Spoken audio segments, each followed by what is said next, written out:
Every politician gets that joke. I wish I had hair like you, man. There's no Kim Kardashian SEC charge there. That's not going to happen. So what's going to happen is the wallet has to work. What problem are you solving? Regulators are just trying to cover their ass and protect consumers. Value of. Wow. They didn't like that.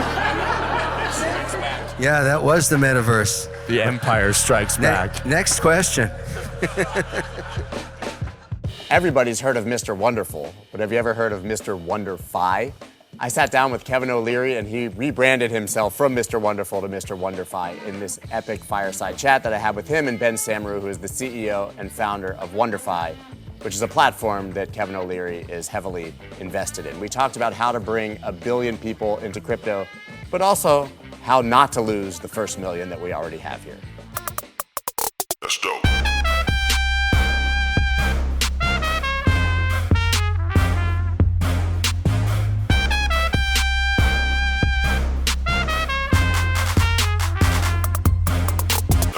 We're going to talk about how to bring 1 billion people into crypto. Now, last time we talked was at Bitcoin Miami. I think there was a lot of optimism in the market. We hadn't seen the sort of contagion and collapse of things. You were wearing a Snoopy watch that was going to the moon. Yeah. And so maybe instead of first of talking about how we're going to get 1 billion people into crypto, we can talk about how we're not going to lose the first million that we have. Yeah, that's a great summary of where we're at right now, because there was so much anticipation back in Miami just over a year ago about regulation coming and an opening up of global markets, pension plans, sovereign wealth funds coming into crypto, and obviously none of that has occurred.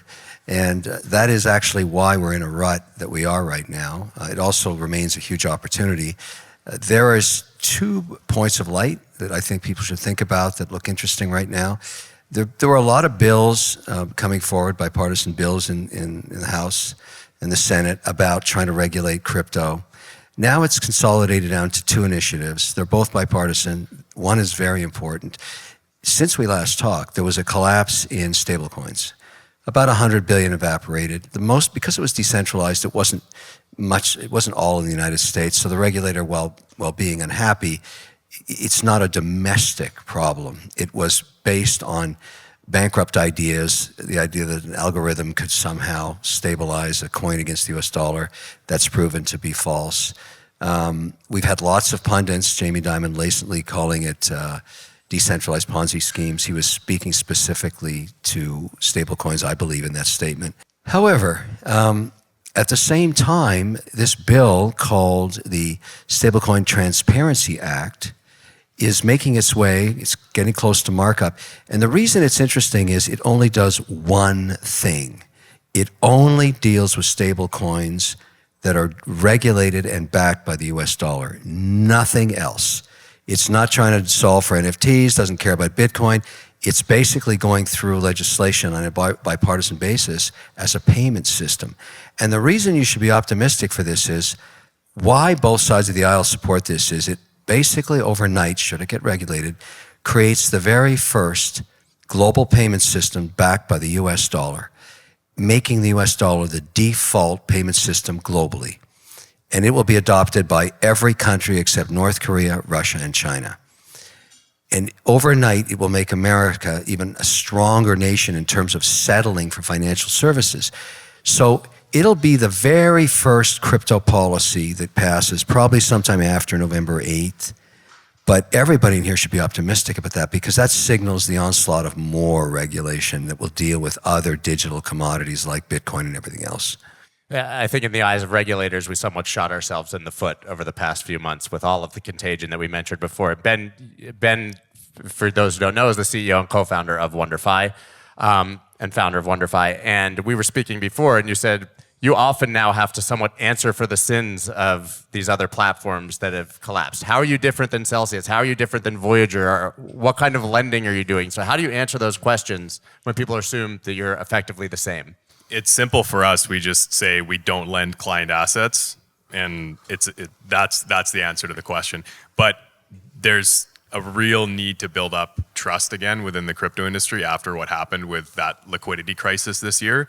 That's billion-dollar companies disappearing, hundreds of millions of dollars of client assets just getting lost that people will never have access to. And so that's a huge setback for the industry. And it really came down to people taking outsized risks because the market was hot. And at the end of the day, it's going to lead to more transparency and more regulation. And that's what we're seeing in Canada with the regulators, in the US, and then other jurisdictions that are following suit.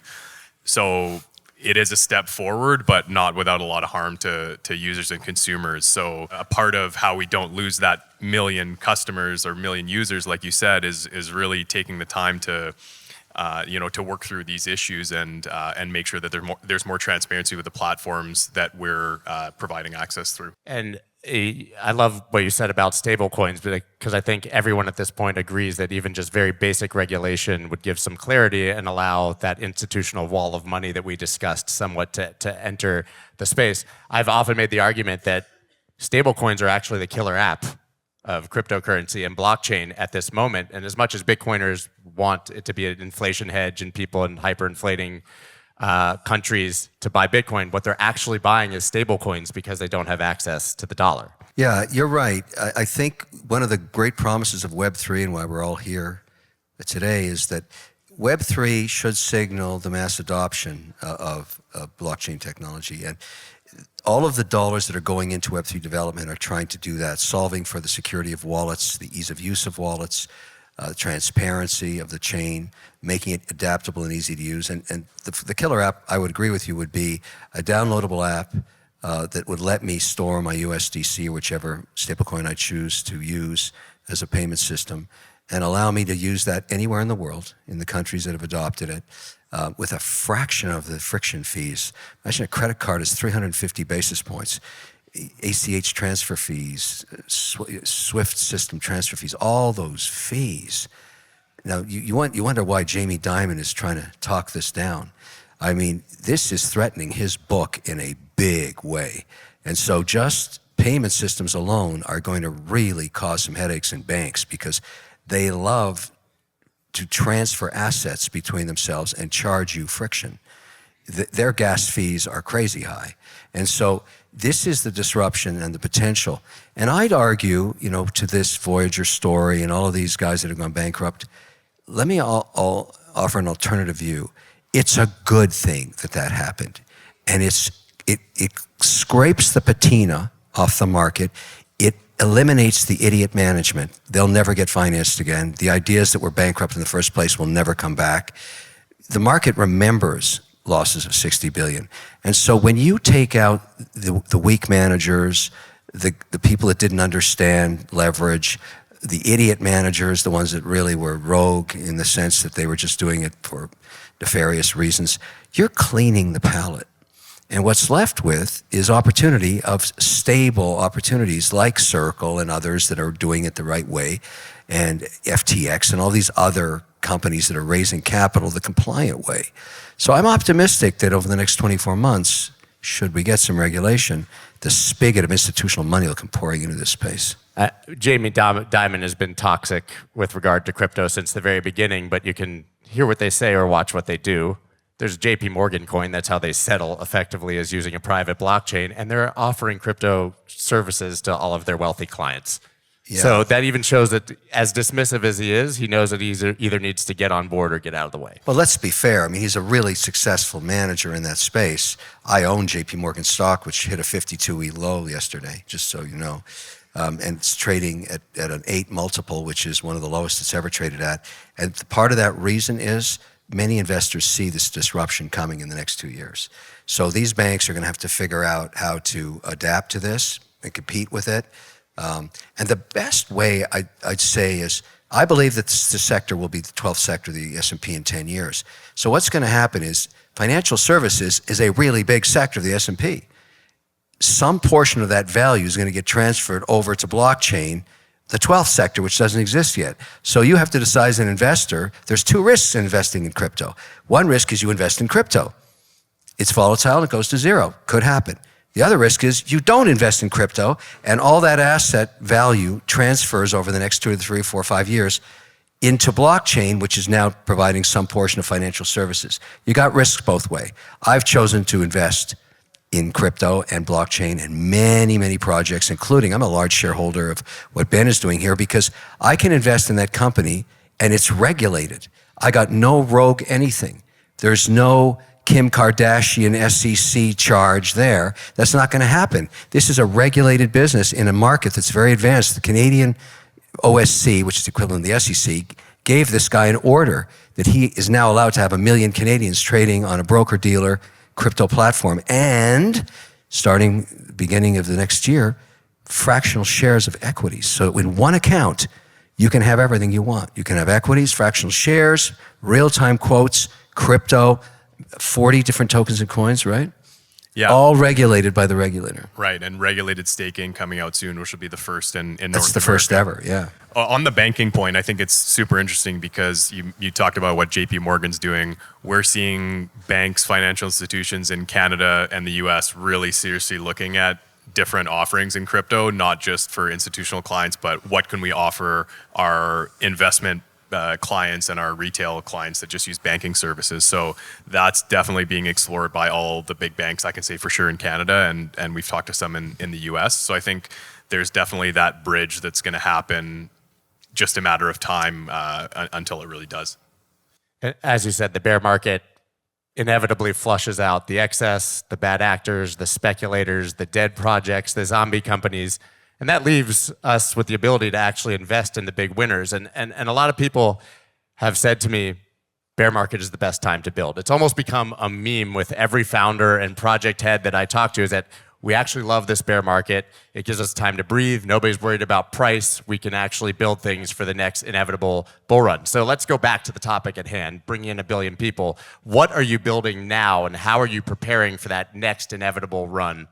So we really have a long-term view on things. I think what we've learned from other managers and companies is that when you focus on the super high-risk short-term things, it doesn't work out well. And so we've had, the way that I came together with Kevin was a lot around regulation. He's with his background and institutional background, that's just always been such a big focus. And so that was something that we shared in common and really wanted to pursue this goal of providing regulated access to crypto. So our focus is rolling out new products in a regulated way. So I mentioned staking. We've got hundreds of millions of dollars of client assets that trade through, or billions that trade through our platforms, and a lot of those are sitting stagnant with custodians that aren't being staked or utilized. And so rolling out regulated staking is going to be a really big win for our customers, who can now earn a bit of yield on that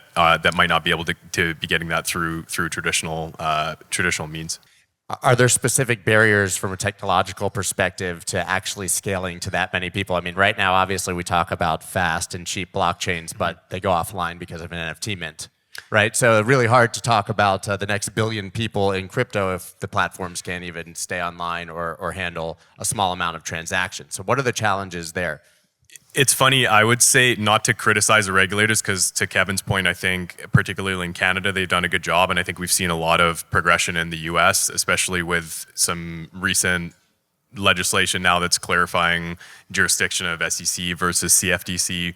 But with Canada and anywhere, the regulation moves really slowly. So we've got a lot of time to build and a lot of time to sort out technical issues. The gating item really is getting regulatory approval to be able to offer these to offer these services. So that's really the key barrier, and we have a ton of time to be able to address some of these new products that we're rolling out.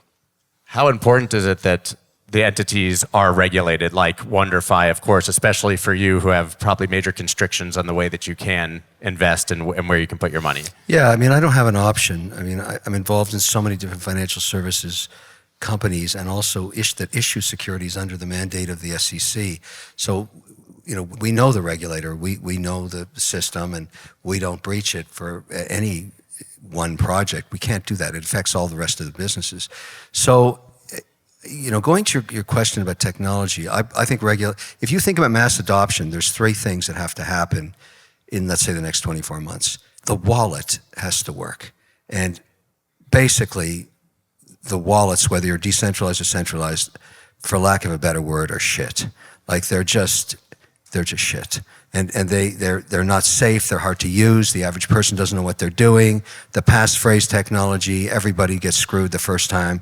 You always start with $250 and lose it immediately, you get it ripped off. It's always good to learn that, but that just isn't gonna work. So we're gonna have to, Web3 is about solving that problem. Number 2, we need security. You gotta have much better security as you amass assets, even if it's just stablecoins. But if you're starting to build a portfolio in today's world and you're putting some portion of your savings to work, I don't care whether you Schwab or Fidelity or Interactive Brokers, you're not worried about security. They've solved that problem. They've built that trust. They've done it over decades, and you're happy to hold your assets. We got to solve that in Web3. You got to feel that there is security to where your assets are being held. And lastly, and just as important the other two, we need regulation.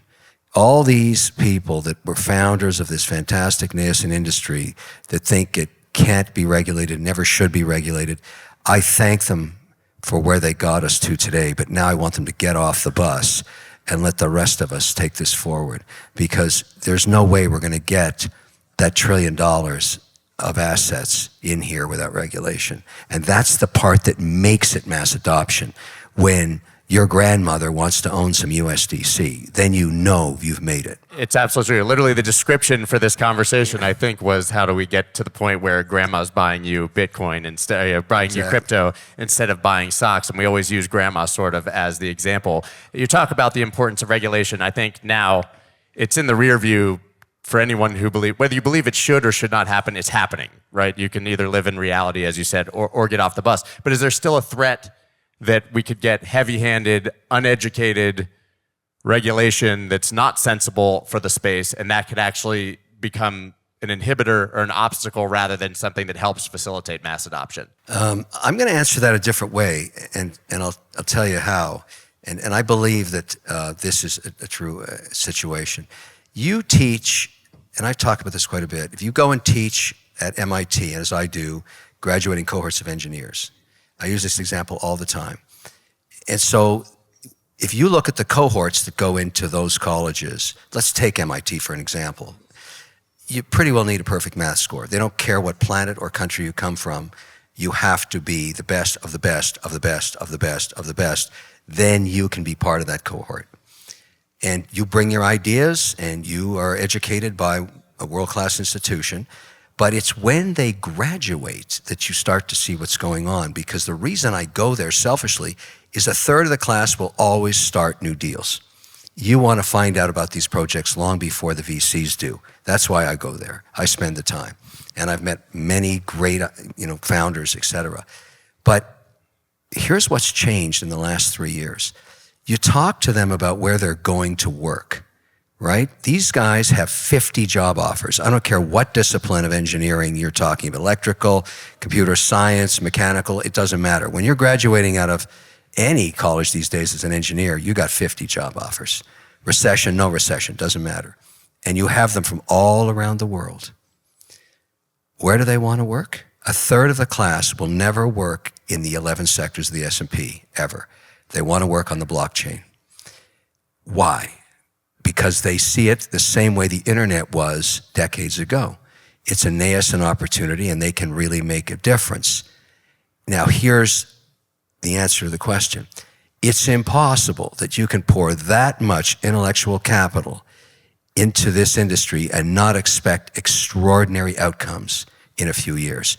These are the brightest minds on the planet Earth wanting to work in this space because they see the potential of it. Now, every politician gets that joke. It doesn't matter what side of the aisle you're on. What we're currently doing with these people, and MIT is a good example, is there's no screen or filter or curation on nationality there. If you're good enough, you get in. And then we educate you, and then we throw you out of America the minute you graduate. That's just fucking stupid. I mean, 100% stupid. And so we should be giving every one of those people the option of an American passport the second they get their diploma and they stay here. because they're the future of this industry and they're happy to work everywhere else. The Caribbean islands, the UAE, Brazil, Switzerland, everywhere else except America. That's very fucked up. It's completely fucked up. And beyond just that point, we also, with the fear of heavy-handed regulation, could send all of the innovation offshore. So not only are we sending the talented people, we'd be sending off all the projects and the companies and the technology that's being built. And it seems, maybe I'm slightly pessimistic, but it seems like the regulatory entities, Gary Gensler, at the SEC, that's what they want. It really feels like they're trying to aggressively push innovation because of a personal political agenda. Well, Ben, you were a regulator. You were a legal guy in that space. It's a turf war, isn't it? Yeah, it is a turf war, and regulators are just trying to cover their ass and protect consumers. And I think heavy-handed regulation, definitely, you're bang on. It chases out capital, it chases out technology and talent. And while I look at Canada and the US, and I think we've done a reasonably good job, but if you talk to a lot of innovators in the space and ask where they're starting their company or where they're starting their project, 99% of them are not in Canada or the US. And if you mention that, they'll think you're an idiot. Right. It's not even a matter of where they're starting. It's that they've built something and won't even attempt to operate here. Exactly. Right. It's not even part of the conversation. So that says a lot. I think the consensus on the Hill now from both sides of the aisle, and I'm not the only person that spends a lot of time there these days, is that we got a problem here. We're falling behind. You know, the greatest technologies on earth were all developed in the United States. And this is the first time ever we're falling behind. I don't care what sector you look at, we have always dominated on tech. Not here. And so that is a problem because it kind of came under the radar screen. Blockchains came screaming on. A lot of regulators didn't understand it. Now they're starting to see the use cases for it, and they're saying, "Shit, we don't have a piece of this." And I think it will resolve itself in the next 2 years. I think the midterms will probably be a turning point. Not to get into politics, but it's highly likely the House flips. I don't know about the Senate. Everything will get stalled in Washington except bipartisan bills. So there'll be no more of this jamming, spending bills through.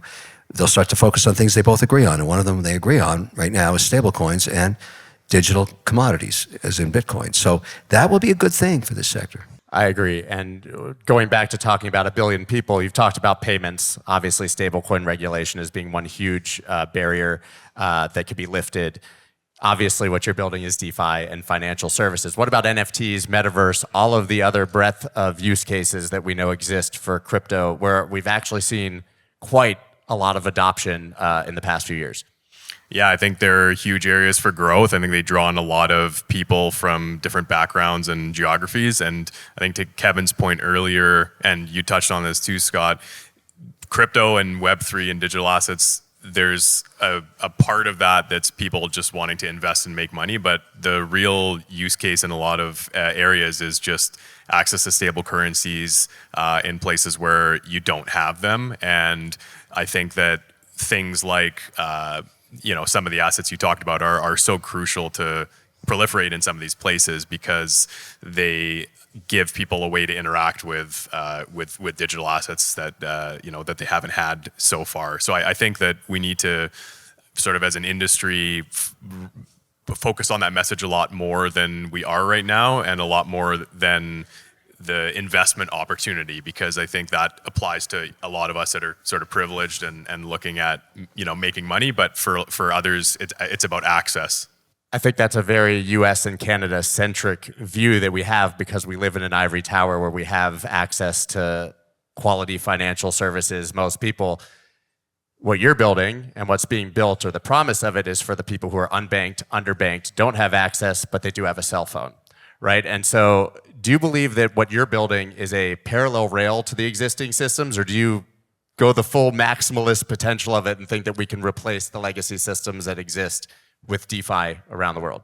I think there's a little bit of both. We definitely need cooperation with traditional financial institutions and the existing infrastructure, being regulators and the banking system and so on and so forth. I think that that's a lot of what we do, is really being able to bridge that gap. We still need people still need a way to get their fiat into digital assets, and then for us it's being able to provide something super simple and usable that once you have a digital asset, you can access all these different opportunities within. So I think you need both. I don't think you can have one without the other, at least for the time being. Who knows what the future holds? But the mass adoption on something like this, just think about it. Right now, if you want to transfer, $350 to somebody, you bought something at a garage sale and they want $350 from you. Venmo, PayPal, Zelle. Have you ever looked at the fees on those things? And so I'm not criticizing the services, they work, but the minute you give an alternative, such as a stablecoin, which you can go under the chain and just transfer to somebody for a fraction of that fee, well, I mean, people go to the path of least resistance. They always do. And so, providing stability for payment systems on the chain and regulation for it is going to be very, very disruptive because it's going to be so inexpensive. And it works internationally. So there's none of this, oh, I can't do it in Switzerland, or I can't pay for my meal in London or Paris. All that goes away. It just evaporates because the vendor at your Guide Michelin restaurant in Paris that you're having dinner at is saying, oh, you got a stable coin? Here's my wallet. Boom. Pay your bill. And all of a sudden, that 3.5% that you were paying to whichever credit card you had that is peeling off 150 basis points for themselves. I mean, I invest in all of these platforms because they make so much money. I mean, it's fantastic. But I'm also going to invest in Circle and other because I know those guys are going to disrupt the credit card companies. So I've made a ton of credit cards, but now, I mean, this is going to get crazy because there's going to be a hell of a competition. It's going to be really interesting because the minute I can use a stable coin on my phone, why am I going to use anything else? It's cheaper. I save money. That's the whole point. And all of a sudden, by word of mouth and by the fact that it's ubiquitous in every country that adopts it, everybody uses it. There you have mass adoption. And mass adoption starts to occur not at 100 or 1,000 or 100,000 users a day. It's 1 million a day. It's people saying, oh, this is the new standard. I'm taking it down. I'm going to download this app. I'm going to start using it. That's the potential of this. So you want to be invested in some of those projects because they're going to be that disruptive. And it's all about the thing when, people always say, oh, there's a great societal reason for it and it's burning less carbon and all that stuff. That's all great. But at the end of the day, what motivates people? Money. That's what they understand, and saving it. Everybody in every language, everywhere on earth cares about saving money. That's it. They do. And with so many options to invest in the crypto space, how do you attempt to actually choose those winners as an investor? I simply ask the project leader one question. What problem are you solving?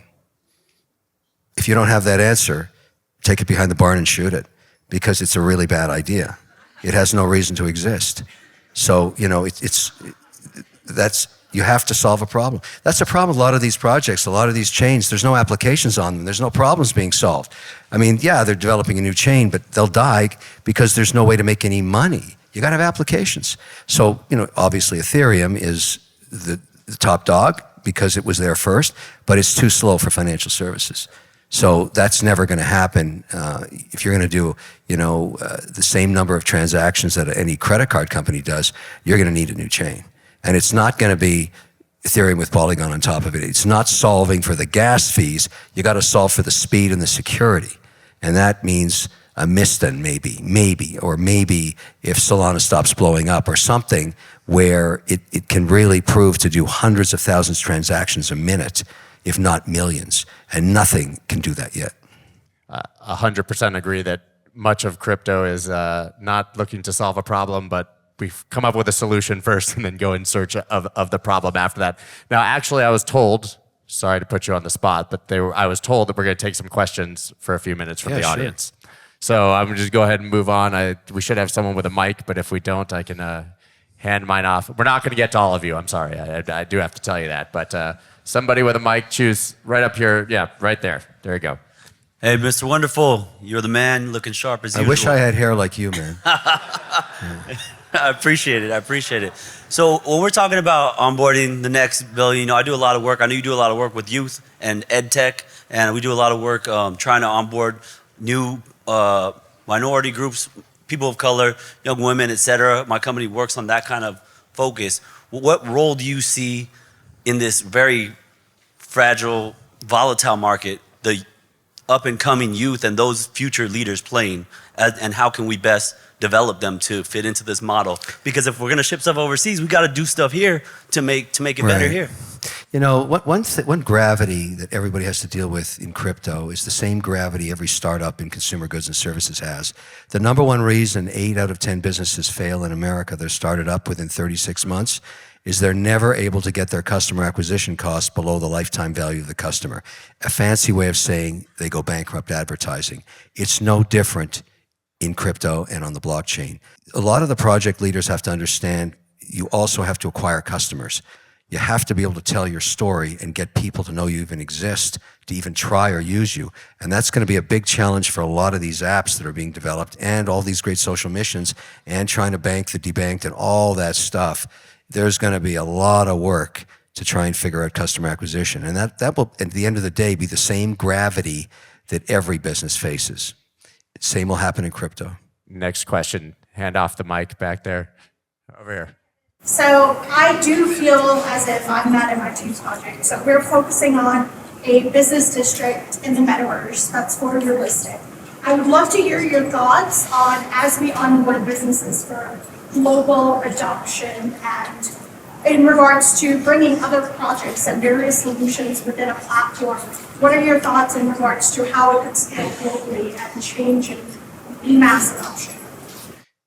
Well, you know, the market has voted on the metaverse in not a very positive way as measured by the value of... Wow. They didn't like that. Yeah, that was the metaverse. The Empire Strikes Back. Next question. Well, I was just going to point out that Facebook has been cut in half because it had a vision for the metaverse that isn't articulated yet. I mean, I'd like to hear, Ben, what you think about this.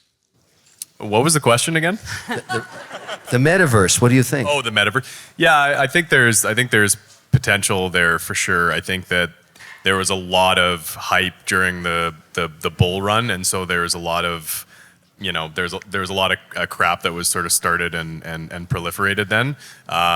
You know, to your point earlier, Scott, I think these down markets are times for us to actually look and see what sticks and what's still there. So I think we got to wait and see what happens here. But you know, really, it comes down to, you know, where's their value, and so I think that remains to be seen in the metaverse, at least from my perspective. We have time for about 2 more questions. I know you have the mic over here. I just wanted to comment on your, I love how you're always advocating for regulation, and that's a good thing in the space, and a lot of crypto natives and Web3 people aren't a fan of that.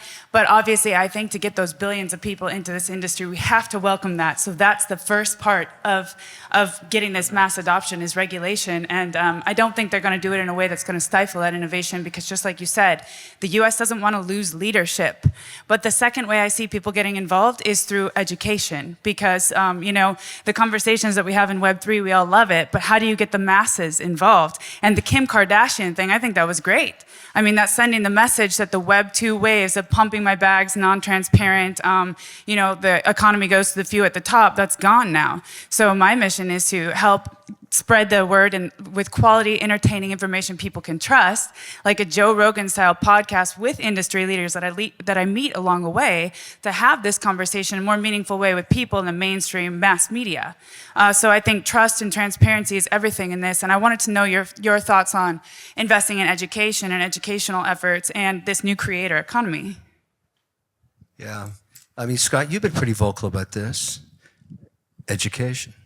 I think that's actually probably the biggest answer that we didn't give to how we bring 1 billion people in. And so I think she makes a great point because, and Ben, we talked about this right before as well, I think we have a big problem with, well, UX, UI certainly, the vernacular that we use for things. I mean, 99% of cryptocurrencies should not be called cryptocurrencies, and that's already a non-starter in my opinion. So I think that simplifying our messaging, I think we like need a PR agent for crypto or something. We're just terrible at giving that very quick 2-minute pitch on why these things are important. And I think that does inevitably whittle down to education. And the onus is on us as, podcast hosts and platforms themselves to do that, in my opinion. I think we have one more question. Kevin, you spoke about the potential of stable coins in terms of actually making cryptocurrency ready for adoption as a currency. Because we all know that people right now are investing in cryptocurrency as a high risk, high return asset investment class and not really looking at it as a potential for being a global currency. You mentioned that you're investing in Circle. However, my question is that Circle themselves, they are looking at the 130 trillion transaction market in US alone and trying to get a piece of the pie like all the neobanks are doing. Circle team themselves said that we are not focused on the unregulated offshore areas. And ultimately, the way Circle is pegged to dollar, which includes putting money in treasury notes and in Silvergate Bank as fiat currency, ultimately, it would be capped by what the sovereign body or the Federal Reserve says that, we just want this much US dollars in circulation. So my question is, which stablecoin do you really see becoming a currency for everyone around the globe that includes countries like Turkey, where there is a 78% inflation? Because Circle is not focused on that right now. Yeah, but I think the world has already voted on that issue. And I'd answer it this way. How many people would take out of their savings account all their US dollars and give it to China in a Chinese digital currency? Would anybody in this room do that? I mean, that's not going to happen. The US dollar is voted on every day, in every market, every second, and it's determined price against every other currency. Every single day in the FX currency, the biggest market on earth is FX, $1 trillion every 12 hours. I'm kind of agnostic to nationality regarding currency, but the only place I'm going to put the majority of my wealth is in the US dollar stablecoin, because everybody else wants that. And everybody trusts it. The idea that China is going to coronate a leader for life who will probably get dementia in his 80s, who would be controlling my currency, is a really bad idea. And so, I just tell it the way it is. The standard payment system on earth is going to be based on the US dollar. You don't have to like the politics. You don't even have to care about it. It's what the world votes on every single day. And that's what matters. It's the trust of that currency. With all the problems America has, everybody wants to put their money here. I think it says it all right there. So I know we only said one more, but you are standing there already with a mic, and we don't want to make it super awkward for you. So we're gonna let you go ahead. I appreciate it. Mr. O'Leary, is it okay if we start referring to you as Mr. WonderFi? Yes, I'll answer on his behalf. Yes. Okay. Patent pending, trademark. Yeah. I have a two-part question. We're with a social media, SoMe. It's social media empowered, and we have a scalable social media platform with about 70,000 users. Do you see any challenges with mass adoption coming through social media at this point with the limitations? Last year, we did run into quite a bit of limitations with our blockchain. We broke it. We had too much traffic. We had to pivot. So now we have like a Web 2, Web 3 implementation as a side chain. But that's our solution. But do you think there's anything better that we could do to scale this? Because we're about ready to. There's a new. I answered this question a few hours ago, but I'll answer it again now. There's a new model emerging Shark Tank. The way I look at it, it's always 24 months ahead of the market. Whatever deal you see on Shark Tank now, you see in the market in 24 months, because it's all this innovation. There's 100,000 applications, and they bring the bright and most interesting ideas. The new model I saw this year, which hasn't aired yet, and there's many examples of it, is this idea of community-based businesses, where some person with total transparency around some cause creates a community in social media and gets hundreds and hundreds and then millions of followers who totally trust this one individual. And that's done through social media. And then they decide with full transparency to monetize it, to say, thank you for being in the community. We're all the same together. You trust me. I'm a forum for your ideas. And I saw this happen in a vertical of anxiety. There's many, many people that suffer, some of them clinically, from anxiety, and some of it's inherited. So I saw a young woman in her 20s build a multi-million-dollar business in selling product and services to her community of people with anxiety. They totally trust her. Her margins are 86%. She has no customer acquisition cost. Every day, word of mouth gets her hundreds of thousands of more customers, and she's totally transparent about monetization. She has a bank account in her 20s. She's a multimillionaire, and she has horrible anxiety. She just goes to bed in a horrible situation every night and then talks about it the next day with her community. I mean, you can't make this shit up. This is absolutely incredible. And so that kind of business is going to emerge, and it's going to be enabled by blockchain. Yeah. Her whole business is built on that. That's how she actually has her supply chain worked out, from where she makes her products and services. You'll see this deal on Shark Tank. It's going to blow you away. That's I mean, amazing. every one of those sharks just said, what the couldn't believe it. Yeah. We did $2 million in revenue last year with 50,000 users. And Yeah, it was only 4% that that's went my whole paid, point. so. This blockchain power is enabling a brand new business model for individuals. And everybody in this room should think about it, because if you're 24 and you're crippled by anxiety and you can become a multimillionaire, well, that's America, baby. Yeah, more power. Thank you so much.